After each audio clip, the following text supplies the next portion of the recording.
सबसे पहले जो हस्तरेखा किस देवताओं ने किसी की देखी थी या फिर इंसानों ने इसको शुरू किया? सबसे पहले माता पार्वती जी का हाथ नारद मुनि द्वारा देखा गया था। पार्वती जी का हाथ देखकर बताया था कि आपको एक दिगंबर वेशधारी वर की प्राप्ति होगी। भगवान शिव स्वयं इसके जनक हैं और भगवान एक बार अयोध्या आए थे भगवान राम जी के हस्तरेखाओं का परीक्षण करने। ये अपनी भाग्य रेखा होती है सीधी, इस रेखा को कोई भी रेखा काटेगी तो विद्युत करोड़ों कमा रहा होगा, एकदम जमीन पे आ जाएगा, रोड पे आ जाएगा। की भी सारी टोटियां उनकी रेखाएं देख लीजिए, यहाँ पर रेखा इस प्रकार से बनी होगी। आजकल तो मार्केट भी डाउन जा रही है, तो कहीं ना कहीं राहु का उस पर प्रभाव चल रहा है। राहु पर यदि क्रॉस बन गया तो वो तहलका मचा देता है, सब स्वास्थ्य खराब कर देगा, फाइनेंशियली बिल्कुल डाउन कर देगा। ड्रीम 11 हो गया बहुत सारे, तो उसमें लोग पैसा भी जीत जाते हैं, काफी ज्यादा करोड़ों में जीत जाते हैं। जीतते कितने लोग हैं? क्या करोड़ लोग जीतते हैं? लाख लोग जीतते हैं? जीतता कोई एक दो है। हर हर महादेव आचार्य जी। हर हर महादेव जी। हर हर महादेव। कैसे हैं आप? बढ़िया, आप सुनाइए। जी बिल्कुल बढ़िया। आपका हमें समय देने के लिए बहुत बहुत धन्यवाद। तो सब हरी की इच्छा। जैसे आप इतने समय से पाम रीडिंग कर रहे हैं, तो ये पाम रीडिंग आई कहाँ से? सबसे पहले इसको किसने किया, या किसी शास्त्र में इसका वर्णन है, या सिर्फ एक ये फ्रॉड है? जहाँ पर फ्रॉड की बात आती है तो कोई 4 दिन का कोर्स ले रहा है, कोई 4 महीने का कोर्स लेके कि हम हस्तरेखा विशेषज्ञ हैं अपने आप को मानने लग जाते हैं।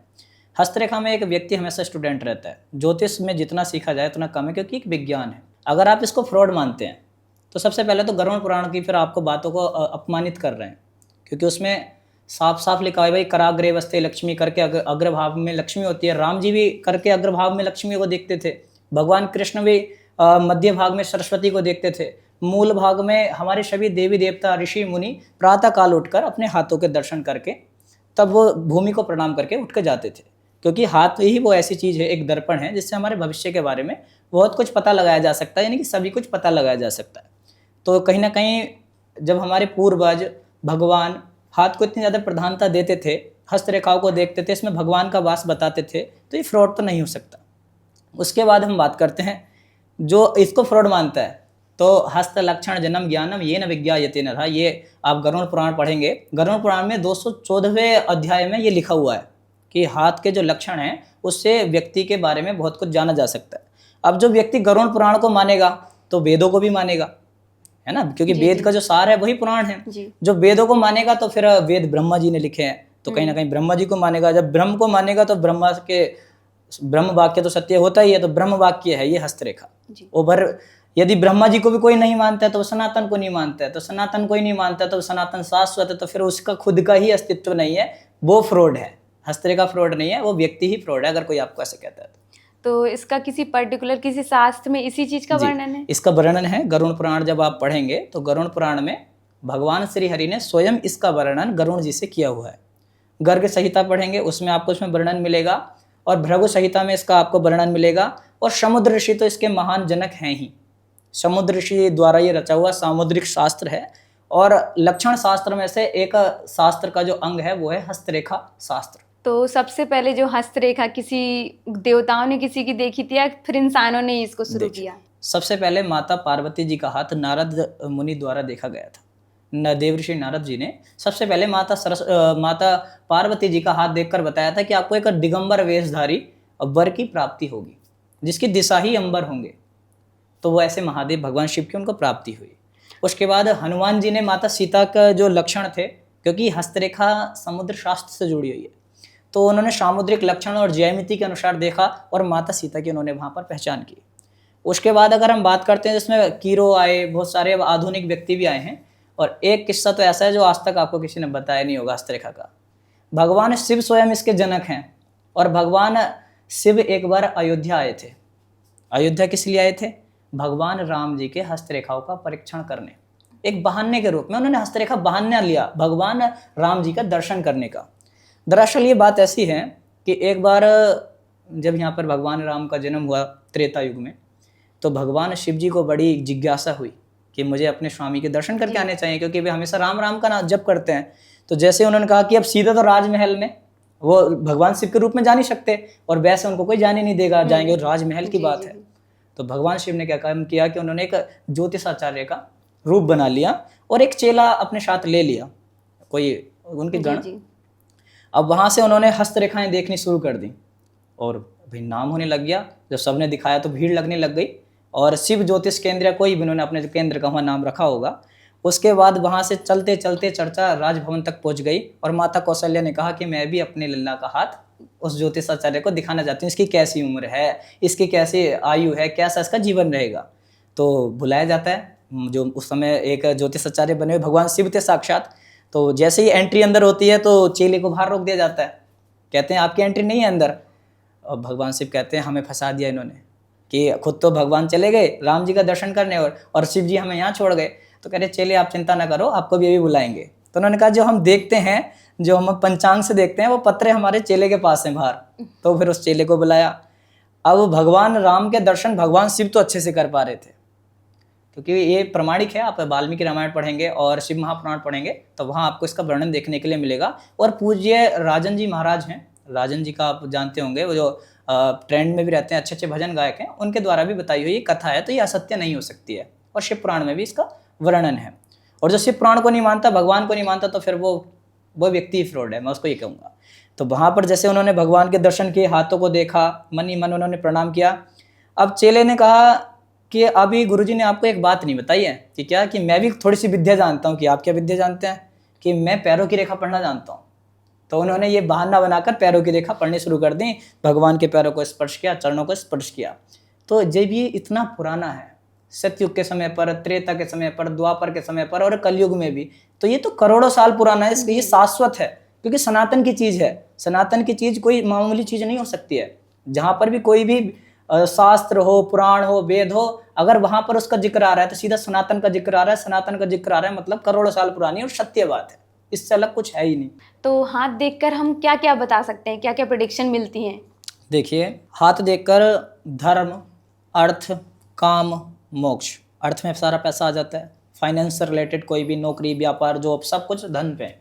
तो धन के बिना तो आजकल कार्य चलता नहीं है। और आयु, क्योंकि भाई जान है तो जहान है, सीधा सा वाक्य है, जान है तो जहान है। कि भाई जीवन बहुत जरूरी है, जीवन अनमोल है, तभी तो कहते हैं कि श्वास का पता नहीं कब निकल जाए, तो अच्छे कर्म कर लेने चाहिए। तो आयु के बारे में जान सकते हैं।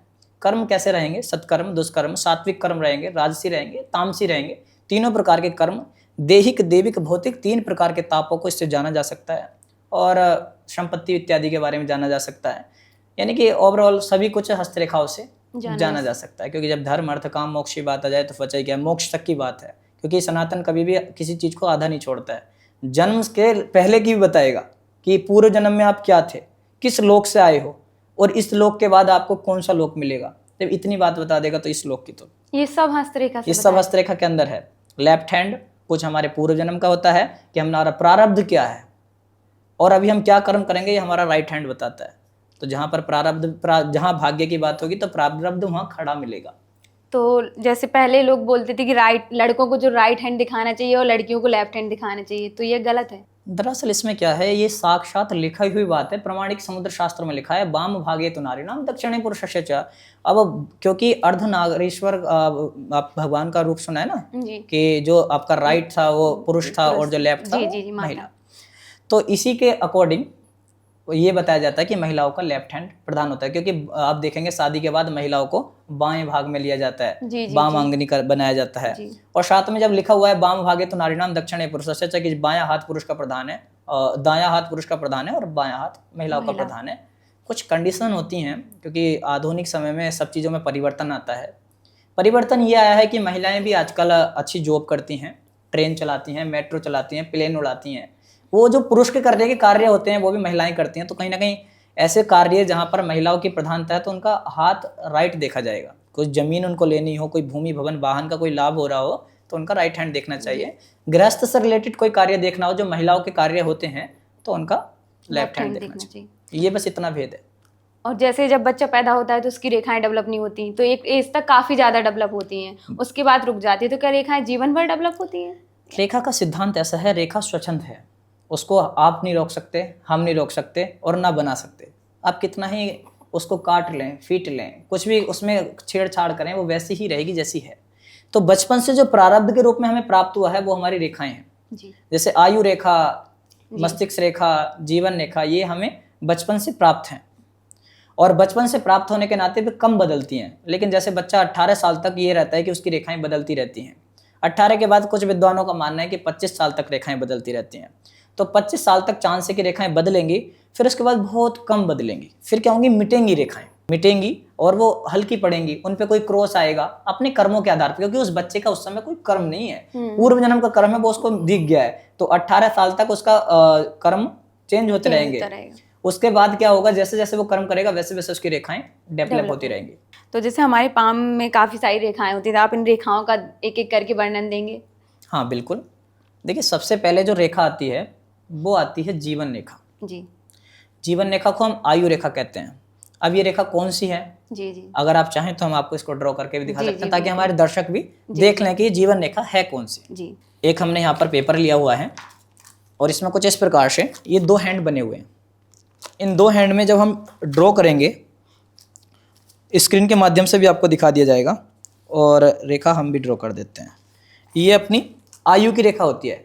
इस रेखा को बहुत सारा नाम दिया गया है, शक्ति की रेखा, पितरों की रेखा, शक्ति के साथ साथ इसको आयु रेखा, लाइफ लाइन, जीवन रेखा, इसको अलग अलग नाम से, क्योंकि ये हस्तरेखा रहस्य, आपने गूढ़ और रहस्यों के नाम सुने होंगे ना, तो इस विद्या को छिपाने का प्रयास किया गया।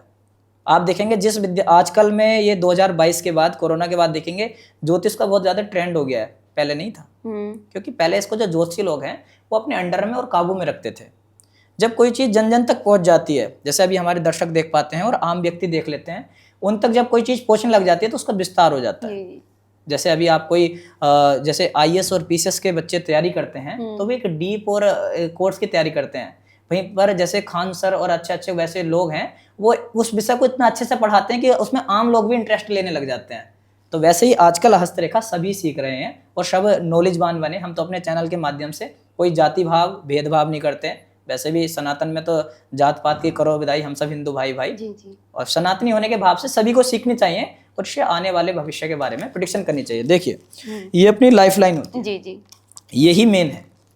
इस लाइफ लाइन के बारे में जो समझ गया वो समझ लो कि वो आधी हस्तरेखा सीख गया। क्योंकि कोई भी गलत कर्म, कोई भी सत्कर्म आप करेंगे तो इसके ऊपर इफेक्ट होगा। आप कोई व्यापार करेंगे तो जीवन में ही तो करेंगे, क्योंकि जीवन रेखा है। आपका कोई दुर्घटना घटेगी तो जीवन में घटेगी, आपका कोई सरप्राइज मिलेगा तो जीवन में मिलेगा, आपकी नौकरी लगेगी जीवन में मिलेगी। कोई भी काम यदि होगा, आप प्रॉपर्टी खरीदेंगे तो अपने जीवन में खरीदेंगे, तो उसका इफेक्ट जीवन रेखा पर जरूर आएगा। इसकी उम्र होती है इसकी 120 वर्ष की कलयुग में उम्र मानी गई है, और 1000 वर्ष की उम्र, 10,000 वर्ष की उम्र और 1 लाख वर्ष तक की व्यक्ति की सतयुग में उम्र होती थी। तो ये 1 लाख वर्ष की होती थी सतयुग में, और त्रेता में 10,000 वर्ष की होती थी, द्वापर में 1000 वर्ष की इसकी आकलन होता था। अभी वर्तमान में इसका आकलन 100 वर्ष या 120 वर्ष मानते हैं। धीरे धीरे ये हम अपने अनुभव में, मेरी पर्सनल रिसर्च है कि अब ये कम होती चली जा रही है, 80 तक में आकर रुक जा रही है। तो इसमें हम चेक करते हैं अपनी आयु के बारे में, क्योंकि आयु रेखा है। आयु के बाद जब हम कोई काम करेंगे तो मस्तिष्क का भी यूज होगा। जी जी जी। क्योंकि मस्तिष्क, आपके पास एक अच्छा शरीर है, बढ़िया शरीर मिला हुआ है, लेकिन मस्तिष्क नहीं है, मानव व्यक्ति कोई पागल है, तो क्या करेगा पैसे का? वो क्या करेगा इतने जीवन का, जब उसके पास मस्तिष्क से नहीं है, उसके पास सोचने की समझने की शक्ति नहीं है। तो सोचने समझने की शक्ति कैसी होगी? व्यक्ति आने वाले समय में पागल तो नहीं हो जाएगा, ज़्यादा तनाव में तो नहीं रहेगा, डिप्रेशन में तो नहीं रहेगा। तो ये हम मस्तिष्क रेखा से देखते हैं। ये मस्तिष्क रेखा ठीक अपनी, आप देख पा रहे होंगे, जो जीवन रेखा है, जीवन रेखा के ऊपर अपनी मस्तिष्क रेखा होती है। तो ये पढ़ाई की रेखा, यात्रा की रेखा, माता की रेखा भी होती है कि माता का कितना प्यार व्यक्ति को मिलेगा, कहीं माता का साथ तो नहीं छूट जाएगा। वो सब हम अपनी मस्तिष्क रेखा से देखते हैं। पिता के बारे में देखते हैं, खानदान के बारे में देखते हैं अपनी जीवन रेखा से। तो ये डीप साइंस है, ये एक विज्ञान है, ये शोध का विषय है। ये कोई ऐसे ये कहने का विषय नहीं है कि 4 मंत्र, झाड़ू, फूंक, ये सब का नहीं, ये एक विज्ञान है। इसके अंदर रिसर्च की आवश्यकता है, और विदेशों में इसकी रिसर्च चल भी रही है। भारत में इसको डीप नहीं लेते हैं, केवल ऐसे ही ज्योतिष से कोई भी 4 रेखाएं सीख लेते हैं और बताने लग जाते हैं। हम खुद इसमें विद्यार्थी हैं, हम तो अभी स्वयं विद्यार्थी हैं। भले समय हाँ 7 से 8 साल हो गए इसको पढ़ते पढ़ाते बताते, लेकिन अभी हम अपने आप को विद्यार्थी समझते हैं, क्योंकि एक ऐसा समुद्र है कि एक रेखा के कम से कम 100 प्रकार हैं और हाथ में हजारों रेखाएं हैं। कम से कम 10,000 रेखा बताई गई हैं करुण पुराण के अनुसार। उसमें से अगर हम 100 रेखा भी पढ़ते हैं, उनके 100 प्रकार पढ़ते हैं, तो आप समझ सकते हैं कि कितना डीप है। और 2 रेखाएं आपने अच्छे से समझी हैं कि जो जीवन रेखा और मस्तिष्क रेखा, ये कोई हम ऐसे, आप और हम लोग ऐसे लोग हैं जो हम अपनी जनता को अच्छा सही ज्ञान देने का प्रयास कर रहे हैं। वरना ये भी होते हैं कि आपके पास एक रेखा तो करोड़पति और दो रेखा तो खरबपति। भाई जब तक पूरे हाथ का एनालिसिस नहीं हो जाएगा, पूरे हाथ की सटीक जानकारी नहीं ले ली जाएगी, तब तक कुछ भी कहना बेकार है। जैसे आप एस्ट्रोलॉजी से ही ले लीजिए, एस्ट्रोलॉजी में सबसे पहले ग्रह कहाँ बैठा है, किस भाव में है, किसकी दृष्टि है, ऊंच का है, नीच का है। तो रेखा में भी तो है कि हाथ का रंग कैसा है, पर्वत कैसे हैं, आकार कैसा है, प्रकार कैसा है। रेखाएं तो बहुत लेट हैं, रेखा का नंबर सबसे लास्ट में आता है। सबसे पहले इसका आकार कैसा है, इसका प्रकार कैसा है, इसका रंग कैसा है, उभरे हुए हैं ग्रह, दबे हुए हैं ग्रह, इस पे कोई अशुभ या अशुभ चिन्ह, क्रॉस चिन्ह, मछली चिन्ह, यव चिन्ह, नक्षत्र चिन्ह, कोई चिन्ह तो नहीं है, क्योंकि चिन्ह अकाल मृत्यु तक के कारक चिन्ह होते हैं। चिन्ह ऐसे भी होते हैं जो एक्सीडेंट करा देते हैं, चिन्ह ऐसे भी होते हैं जो वृद्धि करा देते हैं। तो चिन्ह भी अपना महत्व रखते हैं, रंग अपना महत्व रखती है, त्वचा कैसी है वो अपना महत्व रखती है। उसके बाद कहीं हम रेखाओं पर आते हैं। लेकिन एक व्यक्ति आता है और कहता है कि अगर आपके हाथ में ये वाली रेखा है तो आप खरबपति बनेंगे, अरबपति बनेंगे, तय है। इसमें उसकी भी गलती नहीं है, क्योंकि देखना व्यक्ति वो चाहते हैं तो वो व्यक्ति उसका बना देता है। अब रील का और रियल में बहुत फर्क होता है। आज हमारा पॉडकास्ट रील वगैरह का नहीं, रियल का पॉडकास्ट होने वाला है। हर पामिस्ट को, हर एस्ट्रोलॉजी के चाहने वाले को ये पॉडकास्ट देखना चाहिए। फिर उसके बाद हम बात करते हैं अपनी हृदय रेखा की। हृदय नहीं है तो कुछ नहीं है। एक अच्छा हृदय का होना बहुत जरूरी है। भले से व्यक्ति के पास इतना पैसा ना हो, लेकिन अगर हृदय है, फीलिंग्स हैं, भावना है, दयालुता है, व्यवहार है, व्यापार है, वो सब अपनी हम हार्ड लाइन ये होती है अपनी हृदय रेखा से चेक करते हैं। तो ये तीनों रेखा हमने बड़े विस्तार से और अच्छे से आपको बताई हैं। इनका ये 3 रेखा प्रधान है। अब ये ब्रह्मा विष्णु महेश, वर्तमान भूत भविष्य, आदि देविक, आदि भौतिक, आध्यात्मिक, तीनों ताप, इन सबको यही निर्धारित करती है। एक रेखा और भी है भाग्य रेखा, क्योंकि भाग्य दिखाने ही हमारे पास कोई आता है। और राहु रेखा है, जब संकट होता है तो हमारे पास आता है। ये रेखाएं बड़ी डीप हैं, ज्ञान है, ये बढ़ा हुआ है। आप अपने दर्शकों को इसके माध्यम से और भी ऐसे ही ज्ञान देते रहिए, बताते रहिए। तो भाग्य रेखा जो जैसे किसी का हाथ होता है बहुत अच्छा होता है, लाइफ में उसको बहुत सक्सेस मिलती है, तो कोई एक सक्सेसफुल इंसान का हाथ कैसा होता है? सक्सेसफुल से आपका क्या वो अपनी जिंदगी में जो चाहे वो धन और फेम, नेम, सब कुछ। देखिए, सफलता अलग अलग प्रकार की होती है। कोई सफलता विदेश में जाके बनाता है जी, कोई भारत में रहकर बनाता है, तो कोई सफलता किसी क्षेत्र में बनाता है। अपने अपने हर किसी के, टाटा ने अपने क्षेत्र व्यापार के क्षेत्र में बनाई है, तो वहां पर नरेंद्र मोदी जी ने अपनी राजनीति के क्षेत्र में बनाई है। तो अमिताभ बच्चन ने अपनी जो सफलता है वो एक्टिंग के रूप में और अभिनेता के रूप में बनाई है। अब यदि किसी, अब ये है कि उसको सफल बनना कहाँ है। अब एक ये होता है कॉमन कि सफल व्यक्तियों के हाथ कैसे होते हैं। तो आप स्क्रीन वगैरह के माध्यम से देख लीजिए, यदि आपके हाथ का कलर गुलाबी है, आपका हाथ गोलाकार है, गोल हाथ, इसके अलग अलग बहुत सारे प्रकार हैं, लेकिन उसमें से केवल हम वो बता रहे हैं। आपका जो प्रश्न है कि सफल व्यक्तियों के हाथ कैसे होते हैं, तो गोलाकार हो, पर्वत उठे हुए हों, उभार लिए हुए हों, हाथ पर कोई क्रॉस या अशुभ चिन्ह ना हो, और उंगलियां ज्यादा बड़ी ना हो। ज्यादा बड़ी उंगली वाला व्यक्ति सोच विचार ज्यादा करता है, काम कम करता है। छोटी उंगली हो, हाथ की त्वचा चमकीली हो, और उसमें भाग्य रेखा स्पष्ट हो, हृदय रेखा स्पष्ट हो, जीवन रेखा स्पष्ट हो, तो मैं लिख के दे सकता हूं कि व्यक्ति अपने जीवन में सफल बनेगा ही बनेगा। अब यदि उस पर कोई राहु रेखाएं काटेंगी तो वो उसको जीवन में उसका खराब समय होगा। भाग्य रेखा को जब भी कोई राहु रेखाएं काटेंगी, आपको हम दिखाते हैं। जी। ये अपनी भाग्य रेखा होती है सीधी। इस रेखा को कोई भी रेखा काटेगी तो ये विद्युत है। अब विद्युत कहीं प्रभाव हो रही हो और उसमें कहीं फॉल्ट हो जाए तो एकदम से झटका लगता है ना। वैसे ही व्यक्ति को जीवन में डाउनफॉल लगेगा, करोड़ों कमा रहा होगा, एकदम जमीन पे आ जाएगा, रोड पे आ जाएगा। अगर इस पे कहीं भी कोई कट लग जाए, इस पर कोई ये टूट जाए, तो व्यक्ति की नौकरी छूट जाती है, व्यक्ति का व्यापार से मनी हट जाता है। फिर उसका आगे जाके यदि वो ठीक चलने लग जाए तो वो वापस अपनी लाइन पर आ जाता है। वहीं ये जीवन रेखा है, इस जीवन रेखा पर कोई राहु रेखा काटती है तो व्यक्ति के साथ दुर्घटना तक घट जाती है, एक्सीडेंट हो जाते हैं, उसको तबीयत खराब हो जाती है, बहुत सारी दिक्कतें आने लग जाती हैं। तो सफल व्यक्ति का हाथ होता है गोलाकार हो, चौड़ाकार ना हो। चौड़ाकार लोग बहुत मेहनती होते हैं। कंडीशन है इसकी, बहुत सारी कंडीशन है। एक ये कंडीशन है, अगर गोलाकार है, गुलाबी है, अच्छी है, भाग्य रेखा अच्छी है, जीवन रेखा अच्छी है, मस्तिष्क रेखा अच्छी है, हाथ में ग्लो है, उठा हुआ है, तो सफल बन जाएगा। तो जैसे अभी आपने बताया इसको कोई रेखा ना काटे, तो ये जो हार्ट लाइन होती है, हमारी माइंड लाइन होती है, तो जनरली उसी की डायरेक्शन में जाती है तो कट हो जाता है। देखिए, जीवन में उतराव चढ़ाव बहुत जरूरी है ना, यह तो आप भी मानते हैं। तो ये लगभग 32 से 30 वर्ष की उम्र में ज्यादातर व्यक्ति सफल होते हैं, ये भी आप मानते हैं जी। तो ये 32 से 30 वर्ष की उम्र यहाँ पर हमारी भाग्य रेखा की होती है। तो इसी समय पर जाकर व्यक्ति एक परेशानी में आता है और उसी समय पर लगभग वो कामयाब भी होता है। तो वो क्षणिक कुछ समय के लिए होता है। बाकी आप देखेंगे हृदय रेखा को कोई रेखा नहीं काटेगी। मस्तिष्क रेखा कभी हृदय रेखा को काटती है? नहीं काटती है। मस्तिष्क रेखा स्पष्ट है, जीवन रेखा स्पष्ट है जी जी और हृदय रेखा भी अपनी स्पष्ट होती है। जी। तो ये रेखाएं एक दूसरे को नहीं काटती हैं। केवल भाग्य रेखा है जो मस्तिष्क रेखा को और हृदय रेखा को काटती है। जब ये काटती है तो उस समय के लिए समस्या आती है। वो तो सबकी लाइफ में होता जी है। हाँ, वो लगभग एक ऐसा समय होता है जो व्यक्ति को समस्या देता ही देता है। तो जैसे अभी तो हमने हाथ बात कर ली सक्सेसफुल इंसान के हाथ की, और ऐसी जो अपनी लाइफ में कभी कुछ कर नहीं पाता या उसका लाइफ टाइम ही खराब चलता है, उसके हाथ कैसे होते हैं? देखिए, हमारे पास एक व्यक्ति आया था और आने के बाद उसने दिखाया, हाथ हमने देखा। जो वो व्यक्ति थे उनका हाथ का कलर हल्का ब्लैक टाइप था और जैसे वो हाथ हम आपको स्क्रीन पर दिखा रहे हैं, उसकी रेखाएं कटी हुई हैं, देखिएगा। हृदय रेखा फटी हुई है, मस्तिष्क रेखा एकदम छिन्न भिन्न हो गई है और हाथ में सभी पर्वत डाउन हो गए हैं। अंगुलियों के बीच में काफ़ी गैप है, छिन्न भिन्न अंगुलियां हैं। तो ये 100% मैं लिख के दे सकता हूँ, व्यक्ति दरिद्र रहेगा, परेशान रहेगा, हमेशा कष्ट में ही रहेगा, क्योंकि वो उसका प्रारब्ध है। आपको समझना यह है कि उसका प्रारब्ध है, वो लिखवा के लाया है। अब यदि वो अच्छे कर्म करता है तो करते करते भी प्रारब्ध कटेगा पहले तो। जब प्रारब्ध कट जाएगा तब वो कुछ अच्छी चीजें आनी स्टार्ट होंगी। तो ये जैसे आपने बताया उसके हाथ का कलर डाले, ये तो टाइम के साथ जैसे कोई काम कर रहा है या कुछ कहीं, जैसे कोई मजदूर है मान लीजिए, तो उसके हाथ में समय के साथ उसका कलर डल हो जाता है। देखिए, आप ये भी तो समझिए, वो मजदूर है, उसके पास करोड़ों नहीं है, उसके पास अरबों नहीं है, उसके पास खरबों नहीं है, तभी तो उसके हाथ का कलर काला है। पहले नहीं था, फिर मजदूर बनने के बाद धीरे धीरे डल हो गया।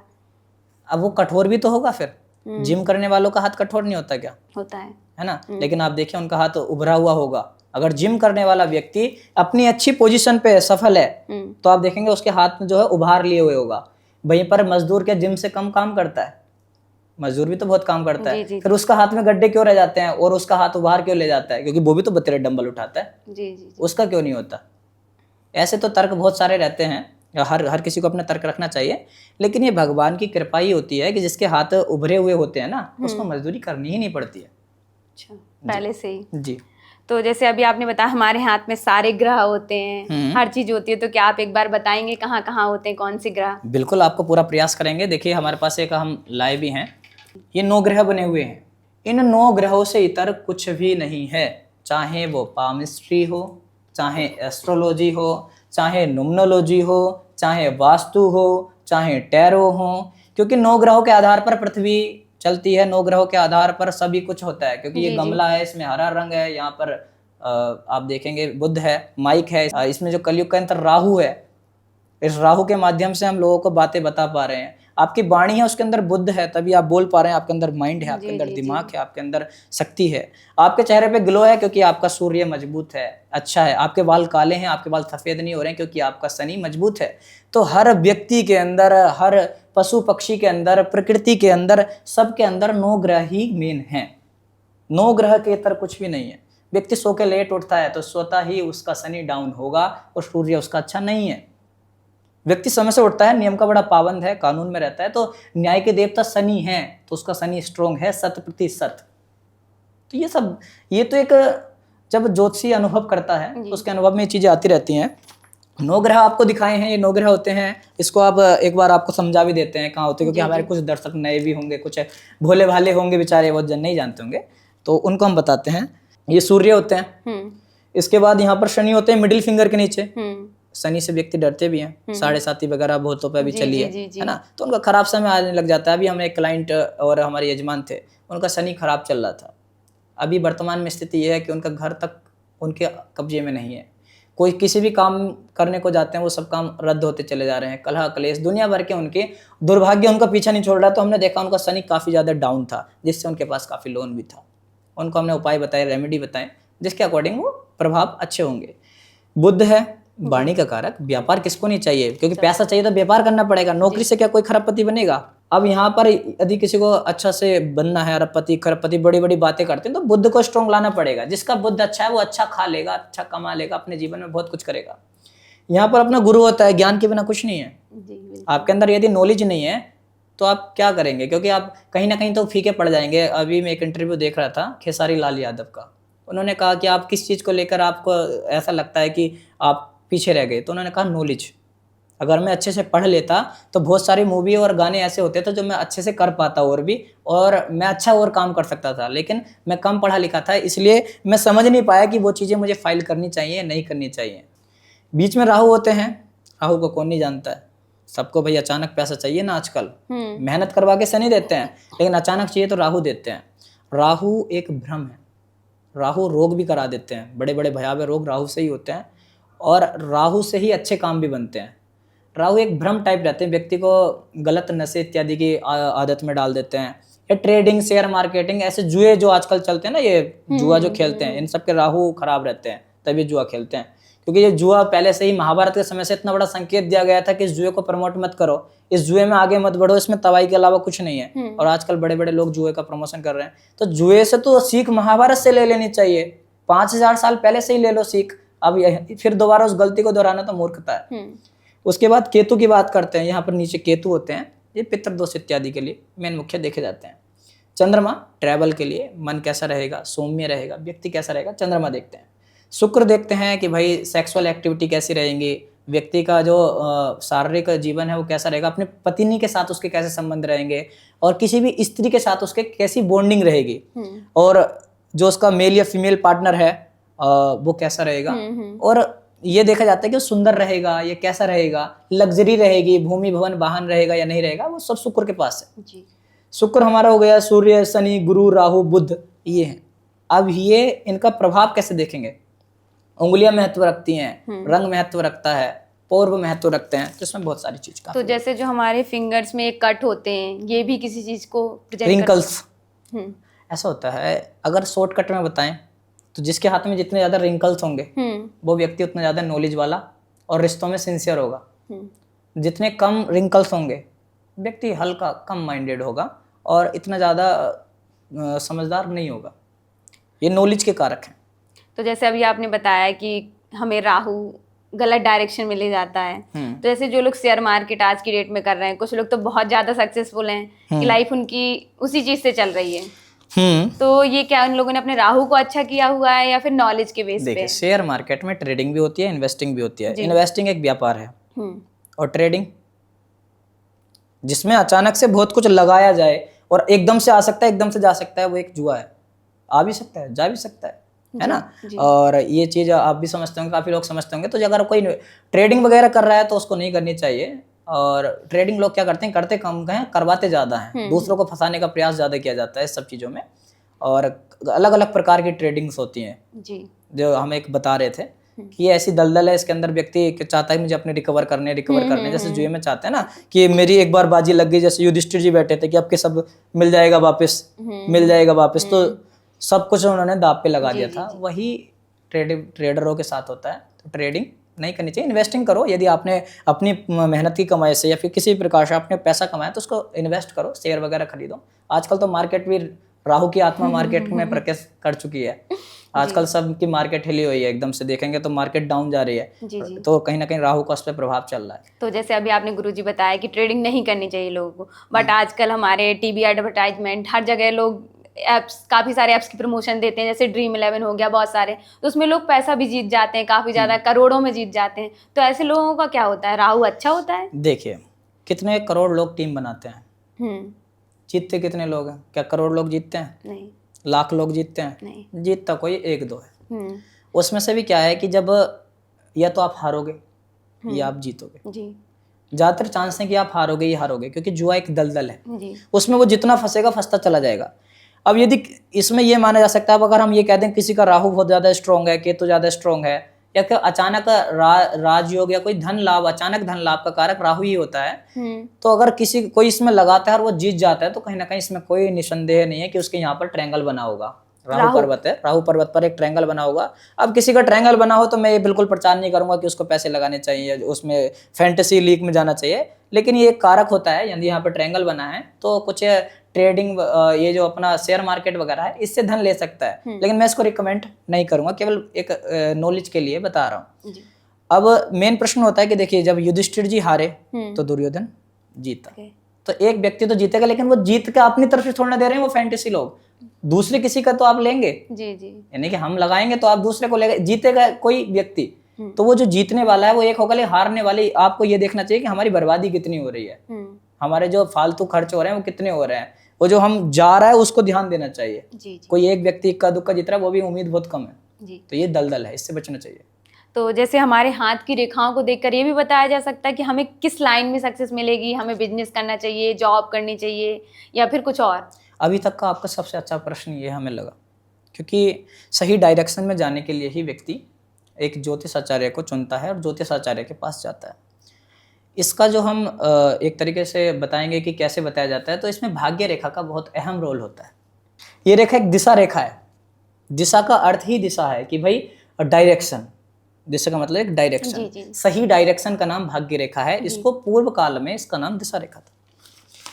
अब इस दिशा रेखा से हम समझेंगे चीजें कैसे, हमें पता लगता है कि हम जीवन में क्या करें, है ना।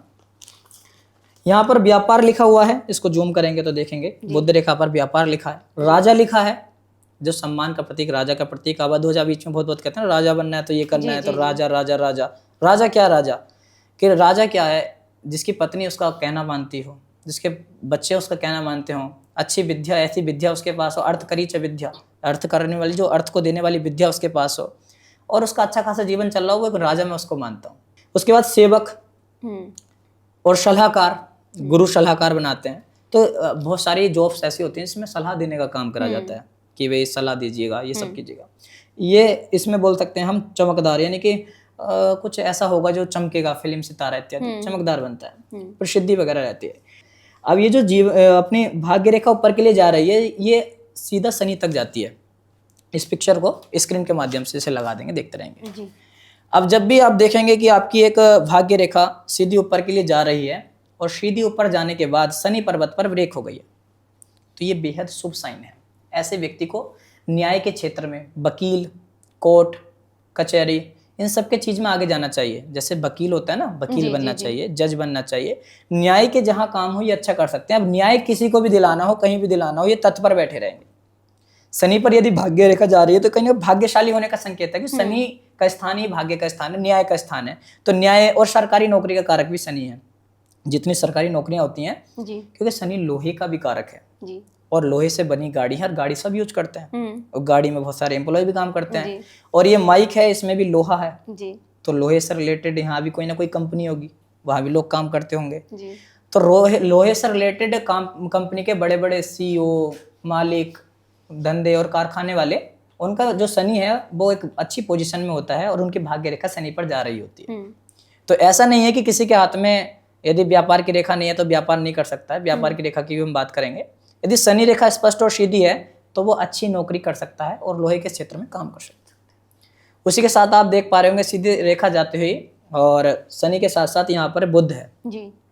बुध की तरफ मुड़ जाए तो बुध तो खुद ही वाणी, व्यापार और व्यवहार का कारक है जी। तो उसका जो व्यापार है वो दिन दुगना रात चौगुना चमकेगा। यदि किसी के हाथ में इस प्रकार से आप देखेंगे एक रेखा जा रही हो, ये रेखा, एक रेखा इस प्रकार से जा रही हो जो भाग्य रेखा से निकलकर और सीधा बुध रेखा के पर्वत की ओर जाती है, आप देख पा रहे हो जी जी जी। इससे क्या होता है, व्यक्ति बिजनेस माइंड होता है बचपन से। जैसे कुछ व्यक्तियों को आप देखेंगे हर चीज में वो व्यापार ढूंढ लेते हैं जी। है ना। जैसे हम यहाँ पे नोएडा में आए, हमने पॉडकास्ट ढूंढ लिया, आप हमारे चैनल तक गए, आपने वहाँ पामिस्ट्री खोज ली कि पामिस्ट की आपको आवश्यकता थी जी। उस तरीके से व्यक्ति को जब व्यापार की आवश्यकता होती है तो उसका माइंड ही ऐसा चलता रहता है कि बिजनेस से रिलेटेड काम करता है, व्यवहार से रिलेटेड काम करता है। अब ये देख पा रहे होंगे, यदि ये भाग्य रेखा में से एक ब्रांच निकलकर, इसको भाग्य रेखा ही कहते हैं, और ये सूर्य पर पहुंच जाए, भाग्य रेखा ना भी हो अलग कोई दिक्कत नहीं है, क्योंकि फिर यही भाग्य रेखा मानी जाएगी, सूर्य रेखा भी यही मानी जाएगी। तो व्यक्ति IAS, PCS, बड़े लेवल की उच्च अधिकारी की नौकरी, और राजनेता, मोदी, योगी और बड़े बड़े दिग्गज जो नेता हैं वो सब सूर्य से ही बनते हैं। तो व्यक्ति राजनीति में कदम रखना चाहेगा, और यदि वो राजनेता नहीं बना तो वो सरकारी नौकरी पर होगा। यदि वो सरकारी नौकरी पर नहीं है तब भी उसकी सरकार में अच्छी पकड़ होगी, क्योंकि अगर सूर्य अच्छा है तो सरकार में उसकी पकड़ होनी ही होनी है, और साथ में उसके बचपन से ही कुछ ऐसा राजनेता इत्यादि बनने का जुनून उसके अंदर रहेगा। उसके बाद यदि इसमें से एक रेखा निकलकर भाग्य रेखा में से, और ये सलाहकार आप देख पा रहे हैं गुरु पर आ जाए जी। तो इसका क्या महत्व है। देखिए, गुरु ज्ञान का कारक है जी जी। टीचिंग लाइन, इंस्टीट्यूट, किसी प्रकार की जो धर्म की बात है, आध्यात्म की बात है, और सांसारिक किसी भी चीज़ की बात होती है, फूड से रिलेटेड कोई व्यापार की बात होती है, तब वहाँ पर वे व्यक्ति उस क्षेत्र में काम करते हैं। मेन एजुकेशन, जिसकी भाग्य रेखा सीधा निकलकर गुरु पर जाएगी तो वो व्यक्ति एजुकेशन में काम करेंगे और एजुकेशन में अच्छा अपना इंस्टीट्यूट तक बना सकते हैं, करोड़ों की कमाई भी करेंगे। वहीं पर ये भाग्य रेखा यदि चंद्रमा पर चली जाए, जैसे आप देख पा रहे हैं चंद्रमा पर जब ये रेखा जाएगी तो चंद्रमा पर जाने के बाद व्यक्ति ट्रैवल का बड़ा प्रिय होगा और वो बड़ा भावुक हो जाता होगा एकदम। माता से उसको प्रेम मिलता होगा, स्त्रियों से उसको हमेशा प्रेम मिलेगा। जहाँ भी जाएगा स्त्रियाँ उसको एकदम से मातृभाव में और भ्रातृभाव में, किसी भी भाव से वो उसको अपने बच्चे की तरह मानेंगी। और यदि पत्नी है या फिर कोई वैसे, तो वही अच्छा उसको फ्रेंड के रूप में भी लेगी, जी जी साथी के रूप में, है ना। जी जी। तो ऐसे व्यक्तियों को काफ़ी स्त्रियों से प्रेम मिलता है और ट्रैवल उनके होते रहते हैं, बड़े इच्छुक होते हैं कि मैं ट्रैवल करूं और समुद्र से रिलेटेड व्यापार करें तो वो उनके लिए बहुत अच्छा रहता है। समुद्र से रिलेटेड व्यापार करें, ये भी हम काम धंधे की बात कर रहे हैं कि वो रेखा आपको क्या कहना चाहती है।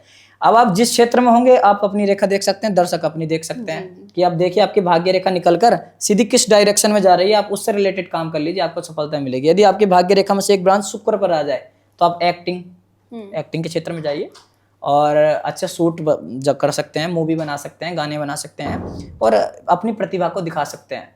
कलाकार कई प्रकार के होते हैं, कपिल शर्मा भी एक कलाकार ही है, जी जी जी। है ना। तो सब लोग कलाकार होते हैं, जैसे आप अपनी अपनी कलाकारी दिखा सकते हैं। रजत शर्मा जी एक अच्छे कलाकार भी उनको माना जाएगा, है ना।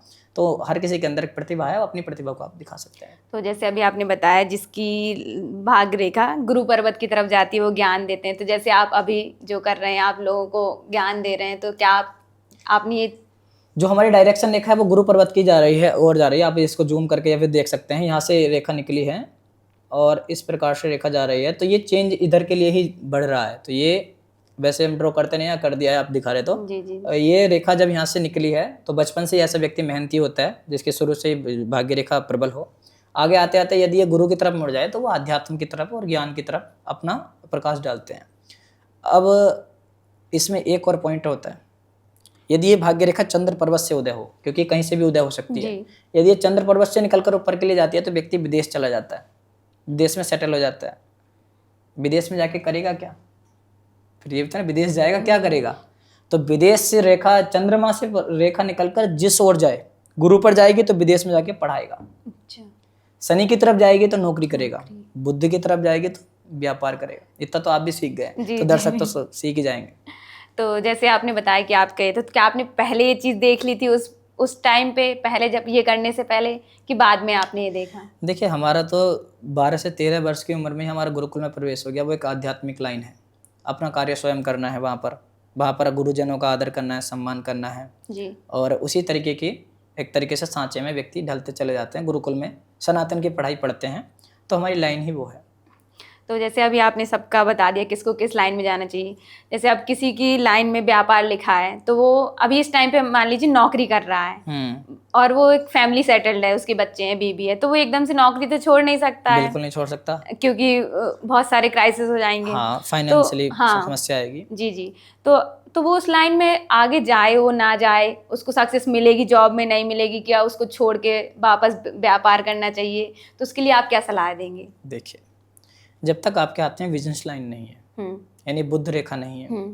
बुध रेखा कौन सी होती है, वो भी आपने देखा था, एक भाग्य रेखा में से निकलकर बुध रेखा पर जाए तो उसको हम व्यापार की रेखा कहते हैं। जी जी। जैसे हमारे सामने है भी, अगर आप चाहें तो हम आपको दिखा सकते हैं। ये रेखा जिसके हाथ में है व्यापार की रेखा, स्पष्ट है, क्लियर है, सीधी है, तो व्यक्ति व्यापार में माहिर बन जाएगा। तभी व्यक्ति को व्यापार करना चाहिए।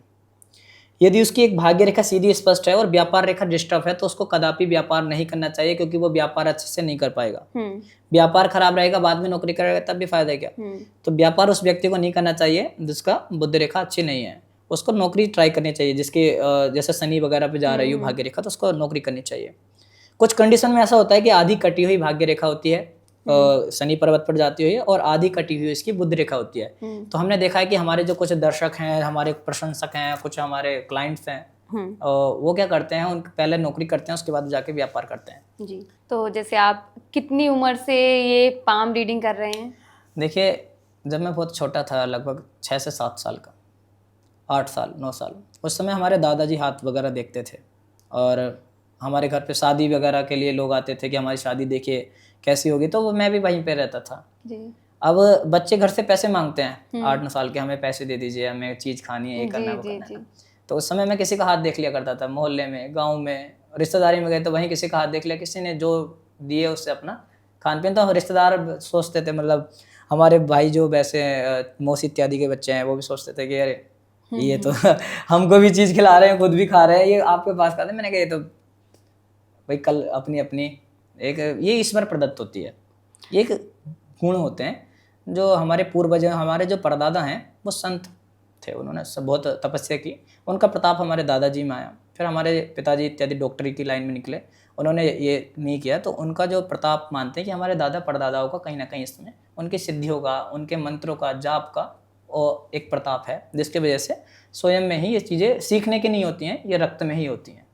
तो जैसे आपके तो दादाजी ने किया, जैसे कोई इंसान है जिसके परदादा या पापा या कोई उस लाइन में नहीं है, तो क्या वो भी सीख सकता है? बिल्कुल, उसका प्रारब्ध अच्छा रहा होगा, हो सकता है पूर्व जन्म में कोई पंडित ही हो, चाहे वो अभी किसी वर्ण का हो, पूर्व जन्म में वो सीख रहा हो, उस चीज़ को सीखते सीखते रह गया हो। जैसे हमारे साथ ऐसा हो सकता है, हम रिसर्च कर रहे हो पामिस्ट्री की, और रिसर्च पूरी ना होने से पहले पहले हमारा काम हो गया हो, फिर हम इधर पे आए तो अभी इस पे जल्दी से नॉलेज हमें समझ में एकदम आ जाती है पामिस्ट्री।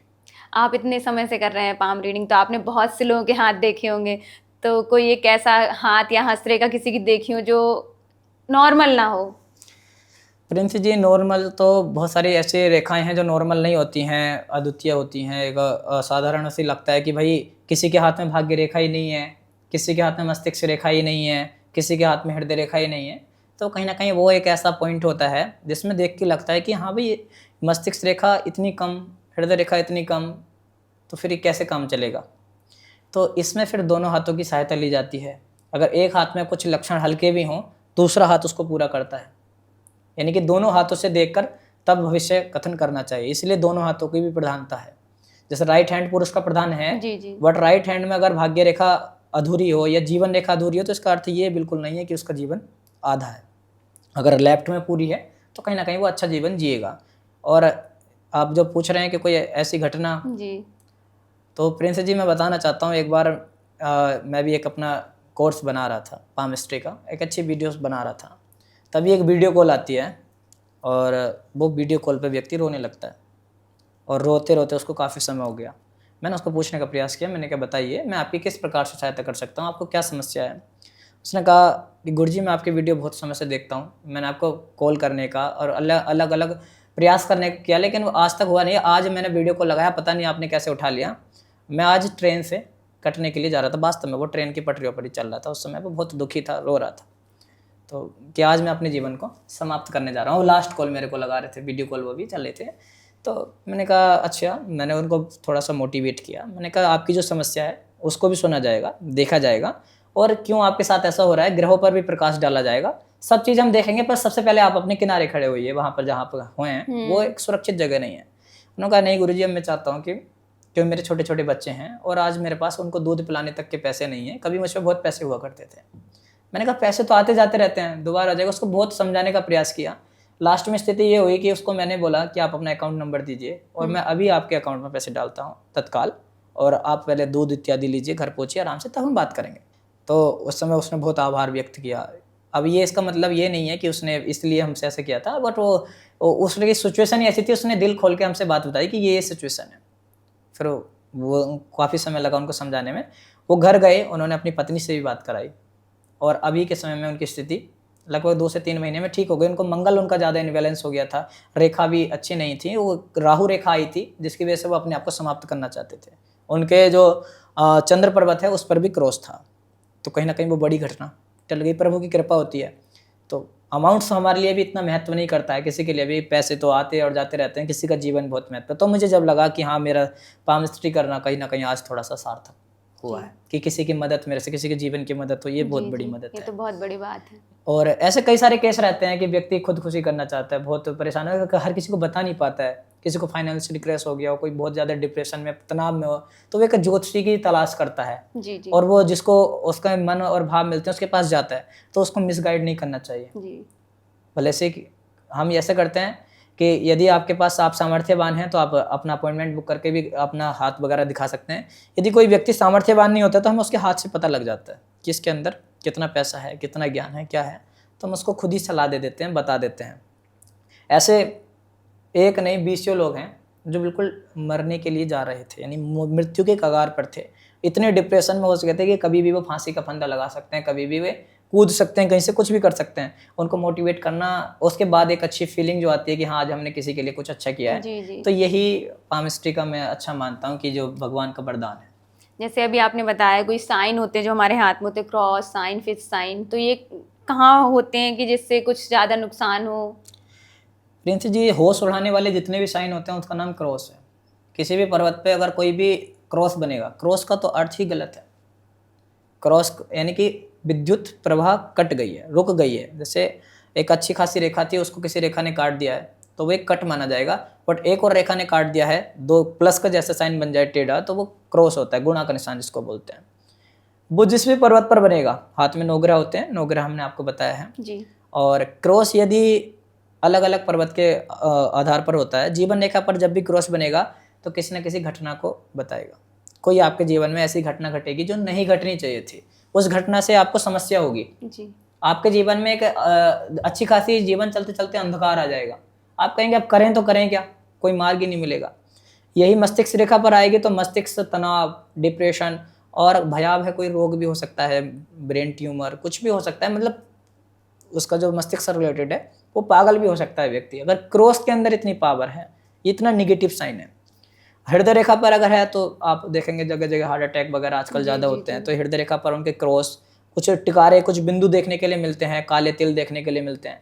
इन साइनों की वजह से इस प्रकार से व्यक्ति को लॉस और हानि देखने के लिए मिलती है, परेशानी देखने के लिए मिलती है। तो आप हमारी ऑडियंस बना के दिखा सकते हैं कि कहाँ ये कौन कौन से साइन होते हैं, क्रॉस के अलावा और कौन से होते हैं? देखिए, एक हाथ है, इस प्रकार से हाथ होते हैं, इसमें बुद्धि, व्यापार, डॉक्टर, ऊर्जा, नेता, विजेता, कर्म, भाग्य और खतरा भी है। अगर ये क्रॉस, एक क्रॉस में भी अगर क्रॉस बन जाए तो नक्षत्र खतरा होता है, उसकी भी जिक्र करेंगे। और बुद्ध और कुछ लाला होते हैं, मालिक होते हैं, उनके बारे में भी बात है। जैसे मछली साइन है, ये क्रॉस है, ये साइन क्रॉस साइन है, यही क्रॉस है जो सबका होश उड़ाते रहता है। ये ट्रायंगल है जो अच्छे अच्छे धन देता रहता है, ये चतुर्भुज है जो घर देता रहता है। तो ये अच्छे अच्छे साइन हैं। अब इस साइन की हम बात करते हैं कहाँ पर बनेगा तो क्या असर करेगा, जी, है ना। ये अपनी एक हथेली होती है जी। इस हथेली पर यदि क्रॉस बन जाए आपकी शनि पर्वत पर, ये मध्यमा उंगली है, मध्यमा के नीचे शटन की उंगली है, इसमें यदि क्रॉस बनता है तो व्यक्ति का दुर्भाग्य शुरू हो जाता है, उसका भाग्य उसका साथ नहीं देता है, काम डिले होने लग जाते हैं, हमेशा परेशान रहता है, एक समस्या से निकलता नहीं कि दूसरी समस्या उसके सामने खड़ी होती है, नौकरी अच्छे से नहीं चल पाती है, सेवक जो घर के होते हैं वो भी उनसे अच्छे से नहीं रह पाते, उनका व्यवहार बहुत खराब होता है। और ऊंची नीची कास्ट ऐसे ही लोग ज़्यादा करते हैं, कास्ट का जो भेद करते हैं वो ऐसे ही लोग ज़्यादा करते हैं जिसके हाथ में क्रॉस बना होता है, वो अपने से नीचे व्यक्ति को भी कुछ नहीं समझते हैं। अगर उनके पास 2 रुपये हैं और अगले वाले व्यक्ति के पास 1 कॉइन है तो वो उसको कुछ वैल्यू ही नहीं देंगे। उसके बाद यही क्रॉस अगर यहाँ पर सूर्य पर बन जाए तो आपको बना कर दिखाते हैं, ये सूर्य की उंगली है, और आपको हम जो क्रॉस बना कर दिखाएंगे वो इस प्रकार से दिखाएंगे, हमारे ग्रह ही हैं, उन ग्रहों पर ही बना देते हैं सीधा। यदि सूर्य पर क्रॉस बन जाए तो व्यक्ति को अपमान सहना पड़ता है, उसके घर को के द्वारा, उसको बॉस के द्वारा हमेशा डांट मिलती रहती है, परेशानी में रहता है और किसी से कह भी नहीं पाता है, हमेशा एक उसको भय अंदरूनी बना रहता है। और उसके साथ यदि बुध पर क्रॉस बन जाए तो हो सकता है व्यक्ति हकलाता हो, बोलने में उसको समस्या होती हो और कॉन्फिडेंस लेवल कम होता है, किसी के सामने अच्छी अपनी बात नहीं बोल पाता है, बात बोलने में उसको थोड़ी सी घबराहट होती है। राहु पर यदि क्रॉस बन जाए तो राहु तो अंगारक है, राहु पर यदि क्रॉस बन गया तो वो तहलका मचा देता है, सब स्वास्थ्य खराब कर देगा, फाइनेंशियली बिल्कुल डाउन कर देगा, कोई ऐसी जगह धन फंसा देगा कि वो धन वापस ही नहीं आएगा। आप देखेंगे बहुत जगह धन लोग फंसा देते हैं, तो जिसके राहु पर क्रॉस होता है वो लोग धन फंसा देते हैं। मंगल पर यदि क्रॉस बन जाए तो बलवान होगा तो बलवान का घमंड करेगा, और जब किसी चीज़ का वो अहंकार करेगा तो वो जरूर जमीन पे गिरेगा। कोर्ट कचहरी केस हमेशा उसके रहेंगे जिसके मंगल पर क्रॉस है। रक्त संबंधित विकार भी उसको हो जाएगा आने वाले समय में, तो मंगल पर क्रॉस होना भी अच्छा नहीं है। यही क्रॉस अगर शुक्र पर बन जाए तो शुक्र पर होने का व्यक्ति को नपुंसक बनाता है, चाहे वो स्त्री हो या पुरुष हो, और उसके अंदर ऐसे गुण होंगे कि जो अच्छे नहीं हैं। साथ में वो देखने के लिए मिलेगा कि लग्जरी नहीं ले पाएगा जीवन में, जो जीवन का शारीरिक सुख है, आनंद है, वो नहीं ले पाएगा। केतु पर यदि क्रॉस बन जाए तो आध्यात्म में चाहकर भी नहीं जा पाएगा। बहुत चाहेगा कि मैं अध्यात्म में 4 मिनट के लिए 2 मिनट के लिए माला भी लेके बैठेगा, वो माला उसके हाथ से कब छूट जाएगी पता नहीं लगेगा। चंद्रमा पर यदि क्रॉस बन जाए तो जैसे हमने आपको बताई थी घटना कि व्यक्ति दुर्घटना या फिर स्वयं अकाल मृत्यु तक के लिए तैयार हो जाता है। अगर यही गुरु पर बन जाए क्रॉस तो ये बेहद शुभ माना जाता है। गुरु पर यदि क्रॉस बन जाए तो व्यक्ति बड़ा नॉलेज वाला होता है और वेल्थ के मामले में ठीक होता है, साथ में उसकी धर्मपत्नी के साथ अच्छी बनती है, बच्चों के साथ अच्छी बनती है। और फिर इनका महत्व उंगलियों का भी होता है। यदि ये उभार लिए हुए है तो लव मैरिज तक हो जाती है। गुरु उभार लिए हुए हो, उस पर कोई क्रॉस हो तो लव मैरिज भी हो जाती है। और भी कुछ लव मैरिज के साइन हैं, वे भी देखने चाहिए। और यदि ये मंगल पर और मंगल के साथ साथ शुक्र पर हो जाए तो डिवोर्स भी हो जाता है। जी। तो कहीं ना कहीं ग्रहों से रिलेटेड रिलेशन बहुत ज़्यादा है अपने क्रॉस का। तो ये क्रॉस के बारे में जानकारी थी। जैसे अभी गुरुजी आपने बताया कि ये साइन क्रॉस साइन, तो अभी एक फिश साइन वगैरह भी होते हैं और बाकी साइन भी होते हैं। मछली साइन एक बेहद अच्छा साइन है। मछली साइन लग्जरी का साइन है, धन का और पैसे का, भूमि का साइन है। मछली का साइन जहाँ भी बनता है वहाँ तरक्की कराता है। यदि ये मछली का साइन सूर्य पर बनेगा तो प्रसिद्धि दिलाएगा ही दिलाएगा। सूर्य आप देख चुके हैं और देख पा रहे हैं स्क्रीन पे सूर्य कहाँ पर होते हैं। सूर्य पर यदि कोई मछली का साइन बन जाए, मछली का साइन बनता कैसे है तो ये आप देख पाएंगे। इस प्रकार से कुछ मछली का साइन बनता है। ये साइन होता है जिसको हम मछली साइन बोलते हैं। अगर ये साइन किसी के हाथ में बन जाए, केवल मंगल को छोड़ के, मंगल पर अगर ये बनता है तो व्यक्ति जो कोर्ट कचहरी है उससे निकल नहीं पाता है, हमेशा विवाद में रहता है। बट इसके अलावा अगर ये शनि पर बन जाए मछली साइन तो व्यक्ति को बहुत बड़ा अधिवक्ता के साथ साथ बोलने में, न्याय में आगे खड़ा होगा। यही मछली का साइन अगर आपके जीवन रेखा पर बन जाए तो ये उसकी जो फल देने की शक्ति है उसको कई गुना बढ़ा देता है। यही मछली का साइन बुध पर बन जाए तो व्यवहारिक व्यक्ति, अच्छा ड्रेसिंग सेंस उसका बहुत अच्छा होता है जी। यही मछली का साइन अगर आपके चंद्रमा पर बन जाए तो ये 100% तय है कि वह व्यक्ति ट्रैवल करेगा और घूमता रहेगा। मछली का साइन बहुत अच्छा माना जाता है। तो जैसे अभी आपने बताया हाथों के भी प्रकार होते हैं, तो क्या हाथों के कितने प्रकार होते हैं? मेन रूप से हाथ के विभाग अलग होते हैं, प्रकार अलग होते हैं, आकार अलग होते हैं। हाथ के जो प्रकार होते हैं वो 4 मेन माने जाते हैं। कुछ लोग इसको 7 मानते हैं। सबसे पहले होते हैं वर्गाकार हाथ, गोलाकार हाथ और नुकीले हाथ और एक मिश्रित हाथ। जो गोलाकार हैं वो A1 कैटेगरी है, वो अपर लेवल की कैटेगरी है। वो नॉर्मल हर किसी व्यक्ति के नहीं होते हैं, कुछ ही परसेंट 4-5% व्यक्तियों के होते हैं। चौड़ाकार हाथ अमूमन लोगों के होते हैं। आप देखेंगे वो मेहनती, जितने भी मेहनत के हम मेहनत कर रहे हैं, सब मेहनत वालों के हाथ चौड़ाकार होते हैं। देखिए चौड़ाकार हाथ है, जी। आपका भी चौड़ाकार ही होगा। तो वो चौड़ाकार हाथ होते हैं, व्यक्ति मेहनती होते हैं। अब इसके बाद एक और हाथ होता है, वो होता है नुकीला हाथ, कि आगे से पतला, पीछे से मोटा, पीछे से पतला, आगे से मोटा। ये लोग बड़े चुगलखोर और ईर्ष्यावान, मत्सरग्रस्त, जलनखोर ऐसे व्यक्ति होते हैं कि वो अपने दुख से कम दूसरे के सुख से ज़्यादा परेशान रहते हैं। उसी के साथ साथ एक हाथ होता है मिश्रित, उसमें यही समझ में नहीं आता है कि कैसा हाथ है। अगर वो चुगलखोर के साथ बैठेगा तो वहाँ वैसी बात कर देगा, अच्छे साथ बैठेगा तो वहाँ ऐसी बात करेगा। वो व्यक्ति अंबानी के साथ भी बैठेगा तो वो अपने को ये दिखा देगा कि मैं भी अंबानी से कम नहीं हूँ। उसकी इतनी अच्छी घुल मिलने की पावर ऐसी होती है कि 4 मिनट आपके साथ रहेगा तो ऐसा लगने लग जाएगा जैसे आपके घर का ही व्यक्ति है, आप ही के साथ का व्यक्ति है और आपका खास व्यक्ति है। तो ये मिश्रित हाथ वाले के हाथ में होती है कि वो हर जगह अपने आप को दिखा सकता है, हर जगह वो अच्छा काम कर सकता है जी, घुल मिल सकता है। तो जैसे जो हमारी हाथ की उंगलियां होती हैं कुछ छोटी बड़ी होती हैं, तो ये भी कुछ प्रेडिक्शन देती हैं? हाँ, ये भी देती हैं। ये ग्रहों के फल को घटा और बढ़ा देती हैं। जैसे इस उंगलियों के नीचे ग्रह होते हैं, ग्रह जी। जैसे आपने देखा था ये उंगलियां हैं, इनके नीचे ग्रह होते हैं जी। तो सबसे पहले यहाँ पर एक उंगली है, इसके नीचे बुध ग्रह है जी।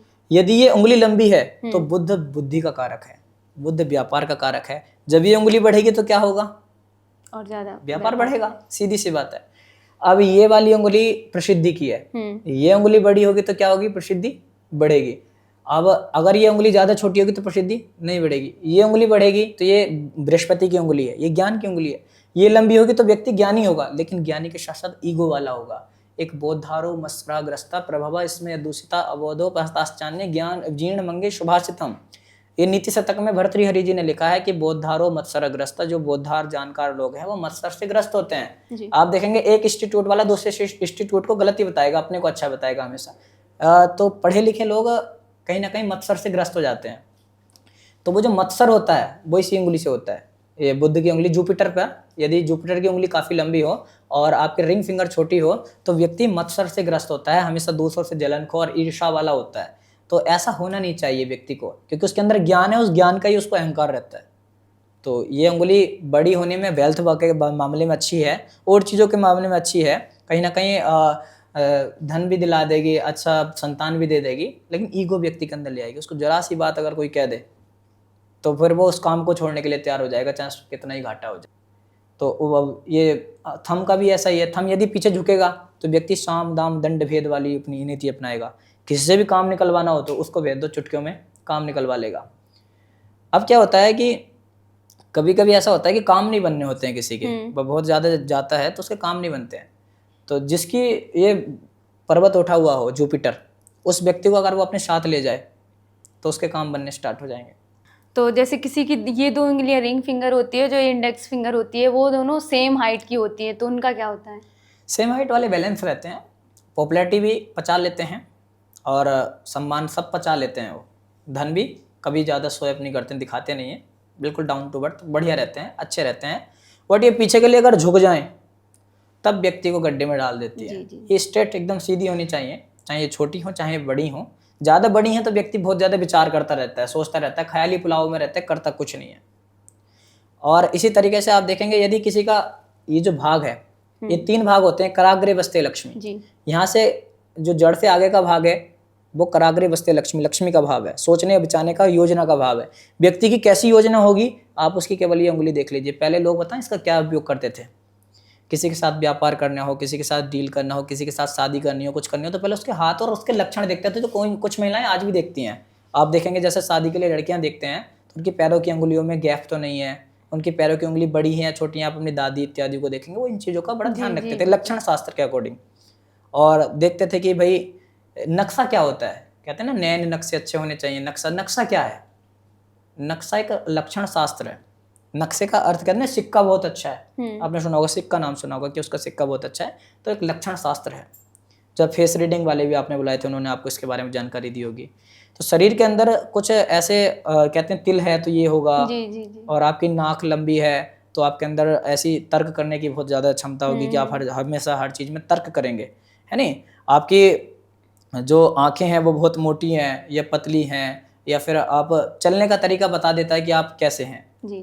ये तो नॉर्मल लक्षण है। कोई अगर पैरों को घिस घिस के आगे चलता है तो वो मंद बुद्धि है, और यदि बिल्कुल चुप से निकल गया, पता ही नहीं लगा, तो वो चोर टाइप या फिर चालाक हो सकता है। कोई मीडियम जा रहा है तो वो अच्छा व्यक्ति है। तो ये इतना जब लक्षण शास्त्र वहाँ बता सकता है, तो ये तो रेखा हैं, पर्वत हैं, ग्रह हैं, नक्षत्र हैं, सबका मिश्रण से तो बहुत आसान होता है। जब कोई सीख लेता है तो बताना अच्छा होता है। आचार्य जी, हमने सारी रेखाओं की बात कर ली, मोस्टली ग्रहों की बात कर ली, पर्वत की बात कर ली, हमने शादी वाली रेखा की बात नहीं करी, ये कहाँ पर होती है, और कुछ लोगों की शादियाँ क्यों नहीं हुई अभी तक, या किसी के डाइवोर्स के योग बन रहे हैं तो वो क्यों बन रहे हैं? ये बहुत ही अच्छा प्रश्न आपने पूछा है। वर्तमान समय में इसकी बहुत ज़्यादा समस्या देखने के लिए मिल रही है कि शादी नहीं चल पा रही हैं, या कभी कोई ड्रम में भर दे रहा है, कहीं कुछ कर दे रहा है, तो बहुत हाहाकार मचा हुआ है। शादी को लेकर नया युवा डर रहा है कि मैं शादी करूं या ना करूं, तो एक अच्छे भविष्य वक्ता के पास भी जाना चाहता है।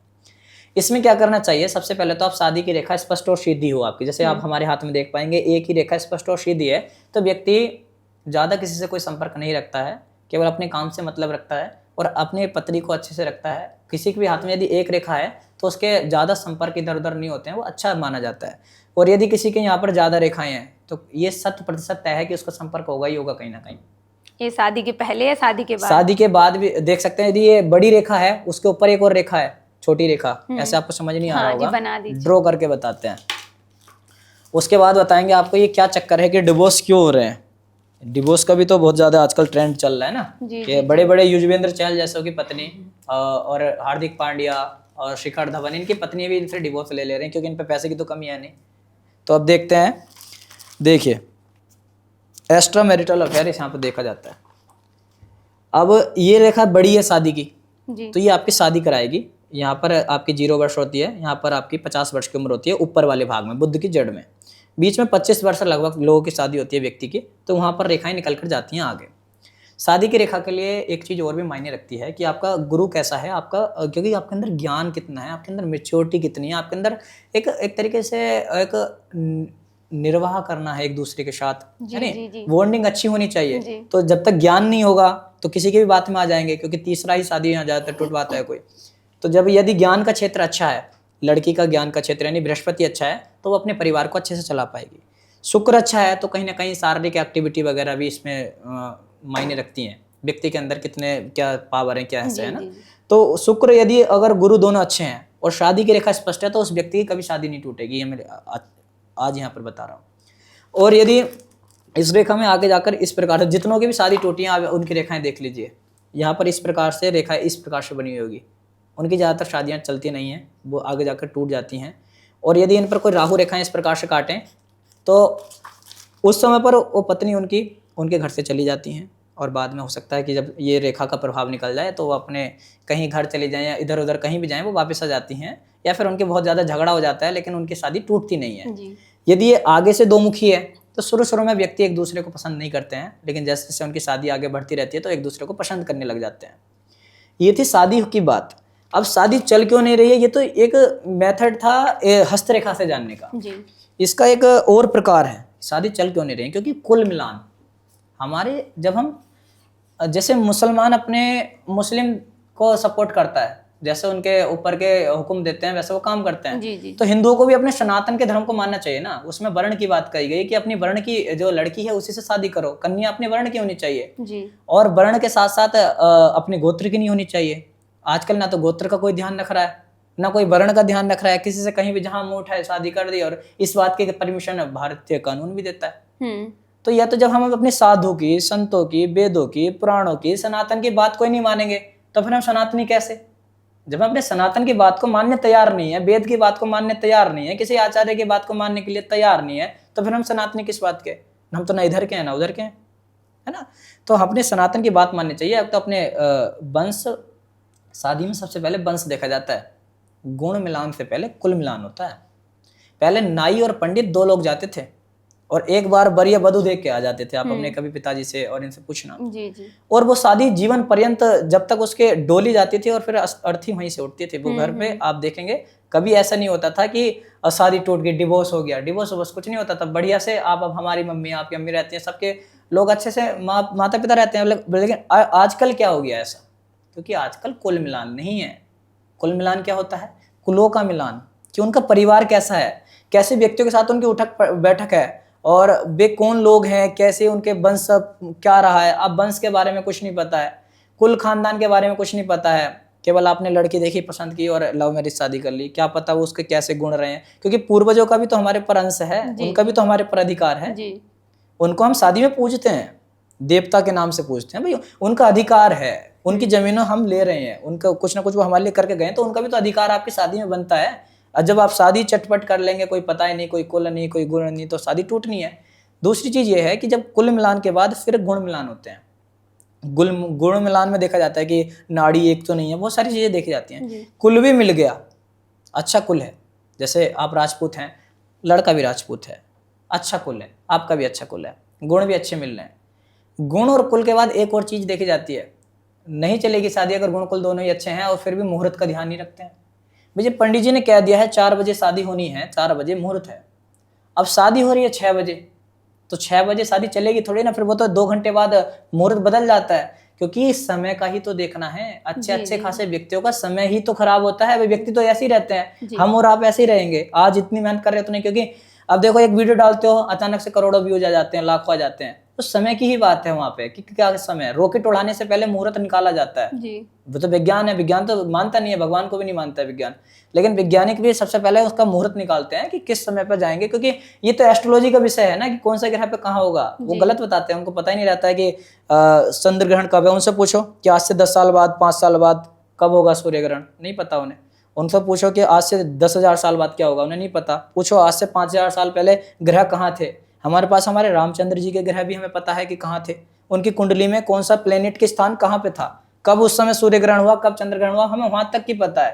5,000 साल पहले हमारे कृष्णचंद्र जी का हमें सब कुछ पता है। कल्कि का हमें अभी से ही पता है। हमारे सनातन की खूबसूरती देखो, कल्कि अवतार लेंगे, उसके कब अवतार लेंगे, किस सन में लेंगे, कैसे लेंगे, कलयुग के लास्ट में लेंगे, शुरू में लेंगे, बीच में लेंगे, सब लिख के डाला हुआ है, लिखा हुआ है। केवल उसमें पढ़ने की रिसर्च करने की आवश्यकता है। दरअसल लोग क्या है कि सनातन को फॉलो ही नहीं करते। अगर सनातन को फॉलो करें तो शादी भी ना टूटे, कोई समस्या भी ना हो। और यदि सही मुहूर्त में शादी की जाए, मुहूर्त अगर जो पंडित जी ने बताया उस मुहूर्त में शादी की जाए, गुण मिलान किए जाए और साथ में कुल मिलान किया जाए, तो ये मैं आपके पॉडकास्ट के माध्यम से कह सकता हूँ कि जो शादी टूटनी है वो बंद हो जाएंगी, अगर इन तीनों चीज़ों पर व्यक्ति फॉलो करे। अब ये थोड़ा कठिन तो है, क्योंकि यदि किसी को कोई पसंद आ गई हो तो फिर वो शादी कर लेता है एकदम से।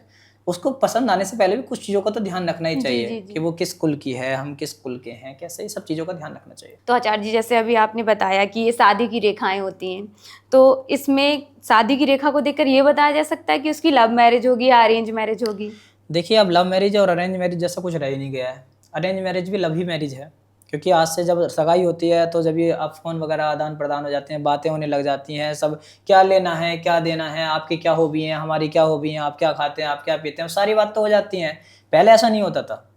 पहले जब शादी होती थी तो कन्या को तो वर को बड़ी मुश्किलों से आपस में दिखाया भी नहीं जाता था। वो घर वाले जाते थे और वो ही देखते थे कैसा है ना, पंडित जी ग्रह देखते थे कि व्यक्ति के ग्रह कैसे हैं, इसका शुक्र कैसा है, इसका बृहस्पति कैसा है। पंडित जी ग्रह देख लेते थे तो उनको पता लग गया इसका भविष्य कैसा है, कैसे कुल का, कैसे खानदान का। नाई जो होते थे वो कुल देख लेते थे कि इसका जो वहां पे वो संपर्क करते थे, उनको नाई से संपर्क करते थे कि बताओ आपने इनके बाल बनाए होंगे, पहले से आप इनके कार्यों में रहे हैं, तो बताइए इनका क्या क्या कुल खानदान है। तो नाई से झूठ नहीं बोलेगा, पंडित से झूठ नहीं बोलता है, वो बता देते थे, उनकी ग्रह देख भी लेते थे वे।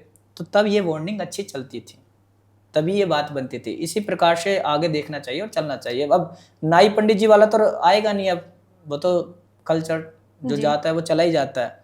और ना अब 16 संस्कार बचे हैं, संस्कार भी कम हो गए हैं।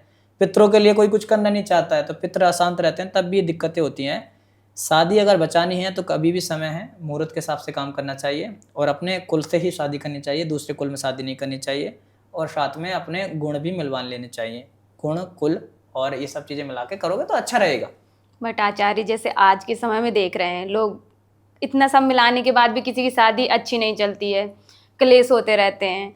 और वहीं किसी दूसरी तरफ किसी ने लव मैरिज करी, भले ये सब चीज़ें नहीं देखी, बट उनकी लाइफ काफ़ी हद तक उनसे बहुत अच्छी चल रही होती है। तो इस पर आप क्या कहेंगे?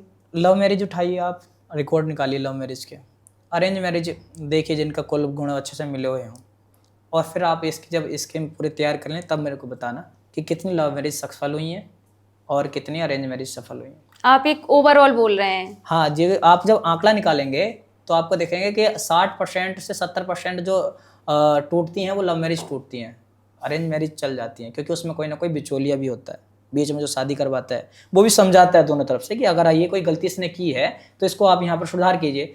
अब आपके लव मैरिज में कौन आपके बीच का आदमी बनेगा? कोई नहीं है। आप सीधे डिसीजन लेने वाले हैं, कल के दिन आप उस पर कोई भी प्रतिकार लगा सकते हैं, कोई भी दोष आरोपण कर सकते हैं। तो बेसिकली आज के यूथ को आप यही संदेश दे रहे हैं कि लव मैरिज ना करें, अरेंज मैरिज करें। हाँ, और अच्छे से देखभाल के करें, देख लीजिए, कुछ समय ले लीजिए, एकदम से मत कीजिए, अच्छे से समय लेके जांच के परख के, और अच्छा व्यक्ति, अच्छे विचार वाला व्यक्ति ढूंढिए जिससे कि आपके विचारों का भी मेल हो। हाँ, तो मैं ऐसी क्या रेखाएं या ऐसे कौन से पर्वत होते हैं जिससे एक टाइम के बाद कोई इंसान स्पिरिचुअलिटी की तरफ जाता है? देखिए, इसके 2 ग्रह हैं, या तो केतु या फिर अपना गुरु। यदि जुपिटर आपका मजबूत है तो आप आध्यात्म की लाइन की ओर जाएंगे जी। और आध्यात्म में अपना मोक्ष तक की प्राप्ति आप करा सकते हैं, मतलब आप काफ़ी आगे तक जा सकते हैं। उसके लिए ज्ञान का होना, कई मार्ग होते हैं। एक तो ज्ञान मार्ग होता है, एक होता है भजन मार्ग।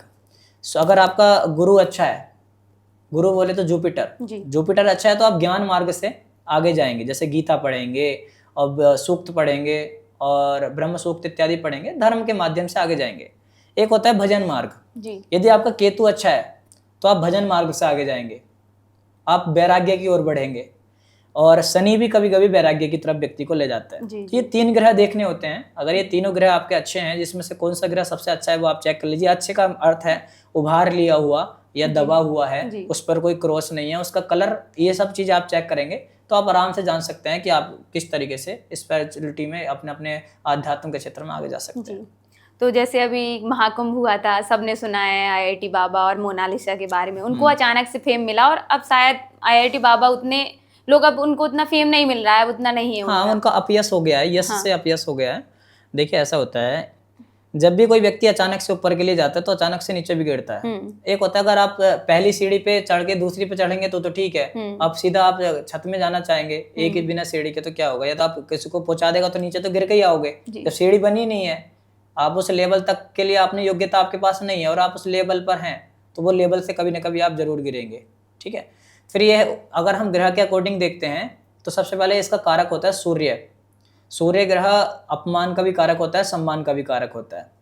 तो मेरे पास उनका हाथ नहीं है, बट उनका हाथ होता है तो कहीं ना कहीं आप देखिए उनका सूर्य डाउन होगा और कुछ प्रसिद्धि की रेखाएं भी उनके हाथ में गुरु पर होंगी, जिससे उन्हें प्रसिद्धि तो मिली लेकिन वो टिक नहीं पाई। और राहु भी इसमें कारक है, क्योंकि वो सोशल मीडिया के माध्यम से आगे बढ़े पूछे, तो राहु सोशल मीडिया और कलयुग के यंत्रों का कारक है। तो जैसे गुरुजी आजकल सोशल मीडिया पर सब लोग वायरल होना चाह रहे हैं, सबको फेम चाहिए, तो ऐसी कोई रेखा है, ऐसा कोई साइन जिससे वो इंस्टेंट फेम पा सके? जिस व्यक्ति के भी सूर्य पर्वत पर मछली का चिन्ह है, ये सूर्य की उंगली बड़ी है, सूर्य पर्वत उठा हुआ है, यहाँ सूर्य पर्वत होता है जी, तो वह व्यक्ति नेम फेम सब प्रसिद्धि पा सकता है।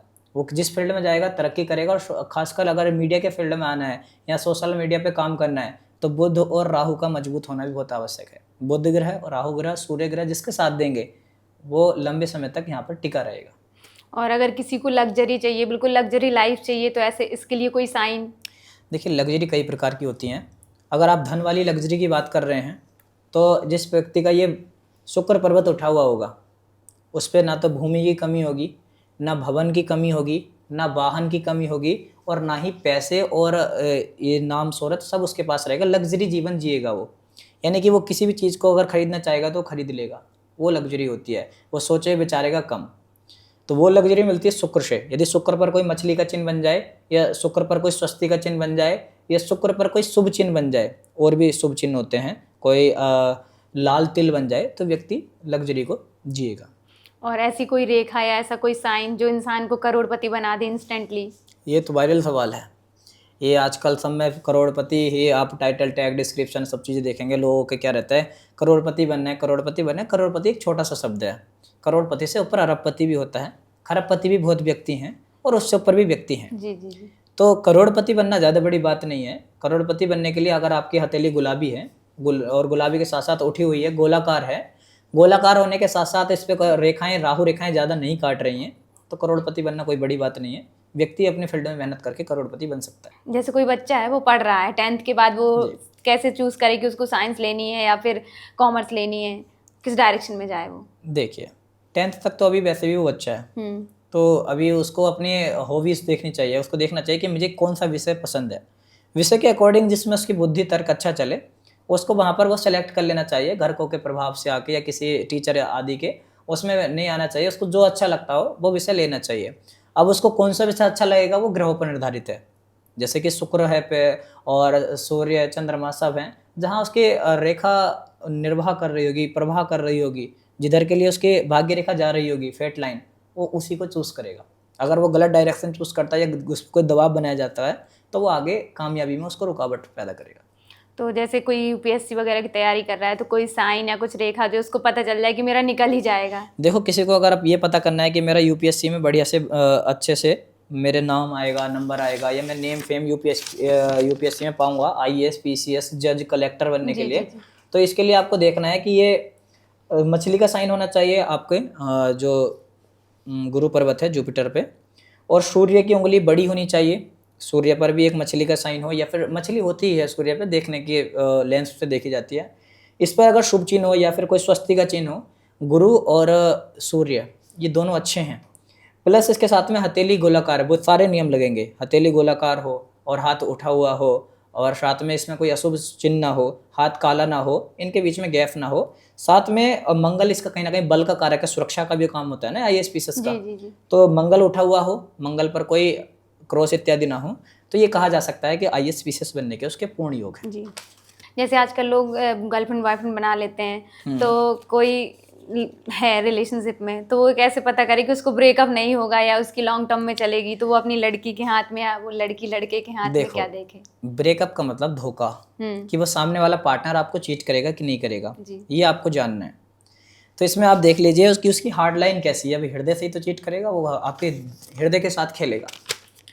आप देखिएगा अगर ये हार्ड लाइन किसी के बुध पर्वत से निकलकर और शनि पर्वत से पहले ही रुक जाए, ये सूर्य पर्वत के नीचे ही रुक जाए, तो वो व्यक्ति आपके साथ चीट कर सकता है। वो अपने से ज़्यादा किसी को महत्व नहीं देता, चाहे कोई वो, उसको कोई फर्क नहीं पड़ता कि कोई उसको छोड़ के जाए आए, तो वो एकदम से आपको डिप्रेशन या तनाव में डाल सकता है, आपके साथ ब्रेकअप कर सकता है। वहीं पर ये लाइन अगर सीधी आते आते और गुरु पर्वत तक आ जाती है तो व्यक्ति बड़ा ही दयालु होता है, दूसरे की भावनाओं को, बड़ी फीलिंग को बड़ा एक्सेप्ट करता है और उसका रिस्पेक्ट भी करता है। तो वो एकदम से किसी को धोखा नहीं देता है, छोड़ता नहीं है, चीट नहीं करता है।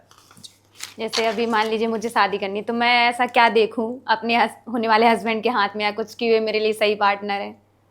उसके हाथ में देखो कि उसका शुक्र कैसा है।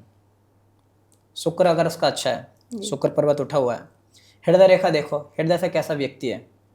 हृदय रेखा यदि पूर्ण है, अच्छी है, उस पर कोई कट्स नहीं बन रहे हैं, उस पर कोई काले तिल नहीं है, क्योंकि उसकी आयु के वगैरह में भी जानो, सब चीज़ों के बारे में जानो, और वो आपके प्रति कैसा रहेगा और कितना मेच्योर है। गुरु देख लो उसका, गुरु शुक्र दोनों देखने के बाद हार्ड लाइन चेक करो, फिर उसकी विवाह रेखा चेक करो कि ये विवाह रेखा कहीं दो मुखी तो नहीं है। जैसे विवाह की रेखा है वो आगे जाकर दो मुखी तो नहीं, क्योंकि आपको परेशान करेगा, जी जी, क्योंकि वो योग बनेगा ऐसा। अगर ये सब दोष नहीं है, अच्छे योग हैं, तो आप शादी कर सकते हैं। जैसे गुरुजी, किसी के हाथों की रेखाओं से ये पता लगाया जा सकता है कि उसको किस उम्र में बीमारी होगी या नहीं भी होगी? जी बिल्कुल, ये 100% पता लगाया जा सकता है, इसमें कोई भी दो राय नहीं है। सबसे पहले व्यक्ति की हार्ड लाइन चेक कीजिए, यदि वो चैन नुमा है, चैन की तरह आकृति बनाई हुई है, तो हृदय संबंधित रोग उसको होगा ही होगा। ये 101% लिख के आप ले लीजिए।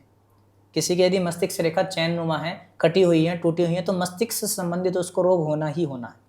यदि आयु रेखा उसकी चैन नुमा है, ये कटी हुई है, टूटी हुई है, बीच से फट रही है, ये ज़्यादा फैल गई है, तो व्यक्ति को पेट संबंधित और फेफड़ों से संबंधित यानी उसको रोग होंगे।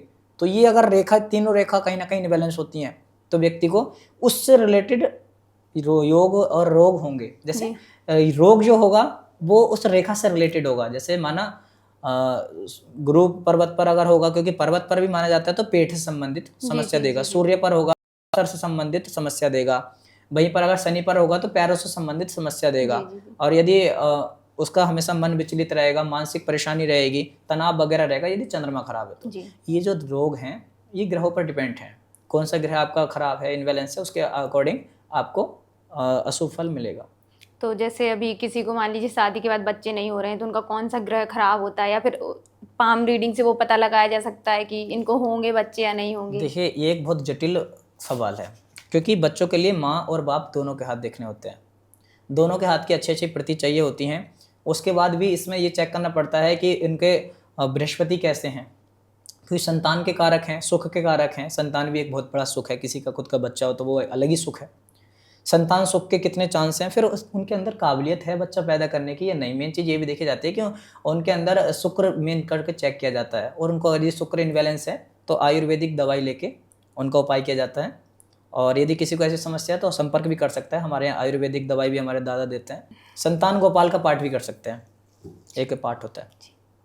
आचार्य जी, जैसे आपने बताया लाइफ लाइन होती है हमारे हाथ में, तो हम ये कैसे पता लगा सकते हैं कि हमारी आयु कितनी होगी? देखिए ये तो शास्त्रों में भी वर्णित है, आयु कर्म च वित्तं च विद्या निधनमेव च, यानी कि कहीं ना कहीं आयु का हम इससे पता कर सकते हैं। बट इसकी कुछ अनुमतियां हैं। जैसे आप यही बता सकते हैं कि वो अल्पायु है या दीर्घायु है या फिर मध्य आयु है, कितनी आयु व्यक्ति की रहने वाली ये पता कर सकते हैं। बट अगर किसी के हम देख लेते हैं कम आयु है तो हम उसको बढ़ाकर ही बताते हैं, जिससे कि वो खुशी में रहता है, अच्छे से रहता है, किसी को डिप्रेशन फील ना हो। इसलिए आयु बढ़ाकर ही बतानी चाहिए व्यक्ति की, और आयु पर कम जिक्र करना चाहिए। आयु रेखा यदि पूरी है, आयु रेखा, हृदय रेखा को भी आयु रेखा कहा गया है। हृदय रेखा, मस्तिष्क रेखा और जीवन रेखा। देखो यदि मस्तिष्क रेखा बहुत ज़्यादा अधूरी है तो व्यक्ति परेशान रहेगा, परेशानी का भी जीवन कोई फायदे वाला नहीं है। हृदय रेखा यदि अधूरी है, अगर प्राण की गति रुक गई तो व्यक्ति का देहांत हो जाएगा। तो आप देखिएगा दोनों हाथों की रेखा देखिएगा, और उसमें अगर आपकी लाइफ लाइन दोनों हाथों में से एक हाथ में भी क्लियर और स्पष्ट सीधी है तो आप शतायु और अच्छी आयु, लंबी आयु, दीर्घ आयु है। और आपकी ये रेखा बता देगी आपकी आयु कितनी है। आपकी जो हार्ड लाइन है यदि वो सीधा बुध से निकलकर और बृहस्पति पर्वत तक पहुंच जाए तो 100 वर्ष की आयु होती है, और ये शनि तक पहुंचे तो 75 वर्ष की आयु होती है। ये केवल हमें आपको अनुमानित बता रहे हैं, इसको आप अपने एक तरीके से अपने हृदय में ना लें, बट एक अनुमान जो हस्तरेखा शास्त्र में है वो हम बता रहे हैं, वहाँ लिखा हुआ है, प्रमाण भी है जी। यदि यहाँ से निकलकर सीधा यहाँ सूर्य पर्वत तक रुक जाए तो 25 वर्ष की आयु, यानी 25 50, तीसरा 75 और 100। जी इस तरीके से हम हार्ड लाइन से गणना करते हैं। जी गुरुजी, जैसे आप दूसरों की पाम रीडिंग करते हैं तो ऐसे आपने कभी अपनी करी है कि हमारी मतलब मेरी कितनी वर्ष की उम्र होगी, या फिर मेरी लाइफ में कभी कोई अचानक से इंसिडेंस या कुछ ना हो? हाँ बिल्कुल, कभी कभी जैसे हम कोई गूढ़ रहस्य की किताब पढ़ रहे हों, कोई पुस्तक पढ़ रहे हों, या कोई ऐसा डीप जानकारी हम रिसर्च कर रहे हो कोई, तो रिसर्च तो सबसे पहले अपने ऊपर ही की जाती है। जी क्योंकि कोई उपाय अगर किसी को सामने वाले को देना है तो पहले वो उपाय अपने ऊपर करके देखना होता है ना, जी जी कि ये उपाय आप कर लीजिए आपका घर बन जाएगा, ये उपाय कर लीजिए ये हो जाएगा, ये उपाय कर लीजिए पैसा आने लग जाएगा। तो वो उपाय पहले अपने ऊपर अप्लाई करना पड़ता है, पहले करके देखना पड़ता है क्या वास्तव में ये लाभ कर रहा है। उसी तरीके से जब किसी की हार्ड लाइन ब्रेक हो या फिर कहीं ना कहीं राहु रेखाएं आए तो वो जो एक ज्योतिष आचार्य को भी परेशान कर सकती है। जैसे मेरी राहु रेखा आई थी तो मैंने उस समय पर ज्योतिष सीखी थी। ज्योतिष में मेरा एस्ट्रोलॉजी पे थोड़ा ध्यान गया था कि राहु रिसर्च का खोज का भी कारक है। जी जी जैसे कभी आपको पता चले कि आपका अचानक से, जैसे आपने बताया था कि अचानक से एक्सीडेंट वगैरह भी होने के, तो इसके लिए आप क्या करते हैं? इसके लिए भगवान को याद करना चाहिए, महामृत्युंजय का जाप करना चाहिए, और घर से निकलते समय कहना चाहिए कि मार्गम रक्षतु नीलकंठा, या फिर आप घर से निकलते हुए चलत विमान कोलाहल होई जय रघुवीर का ही सब कोई इत्यादि चौपाई का यदि आप जाप करके घर से निकलते हैं तो ऐसा मेरा मानना है, मेरा पर्सनल विश्वास भी है, सनातन धर्म का भी चौपाई के माध्यम से कहना है कि उसका एक्सीडेंट वगैरह नहीं होता है और वो सेफली अपने घर आ जाता है। तो अगर आपको एक्सीडेंट का खतरा है तो इस चौपाई को बोल सकते हैं। जी जी जी गुरुजी, इस पॉडकास्ट में आपने बहुत ही ज़्यादा चीज़ें डिटेल से बताई, हर चीज़ इतने अच्छे से एक्सप्लेन की कि अगर कोई भी इस पॉडकास्ट को सुनेगा तो वो खुद पाम रीड करना सीख सकता है। बिल्कुल आपका बहुत बहुत धन्यवाद। बिल्कुल, गूढ़ ज्ञान देना ही हमारा लक्ष्य है। हम अभी सीख रहे हैं, सीखते रहेंगे, सिखाते रहेंगे। एस्ट्रो वशिष्ठ पंडित ऐप है अपना, उसमें कोर्स भी हमने डाला हुआ है। जिसके लोग 30-30 हज़ार रुपये लेते हैं वो मात्र 300 रुपये का कोर्स हमने उसके अंदर दिया हुआ है। वहाँ से कोई कोर्स परचेस करके चाहे तो पूरी पामिस्ट्री सीख ले 10 क्लास में ही। और फ्री में सीखने के लिए अपना पामिस्ट्री बाई वशिष्ठ चैनल है, उसके माध्यम से जाए, फ्री में बहुत सारी वीडियो हैं, अच्छी वीडियो उनमें सीख सकता है। जी यानी कि सीखने के लिए हम तो तत्पर हैं, कोई भी सीखना चाहे हम सिखाएंगे, बस उसके अंदर जिज्ञासा होनी चाहिए। जी। आपने भी इतना कीमती समय हमें बुलाया दिया, इसके लिए आप सबकी टीम का बहुत बहुत आभार, धन्यवाद। और भगवान से प्रार्थना करते हैं कि आप इसी तरीके से बुलाते रहें और धर्म के मार्ग पर चलते रहें। हर हर महादेव। जी आपका बहुत बहुत धन्यवाद। हर हर महादेव। महादेव।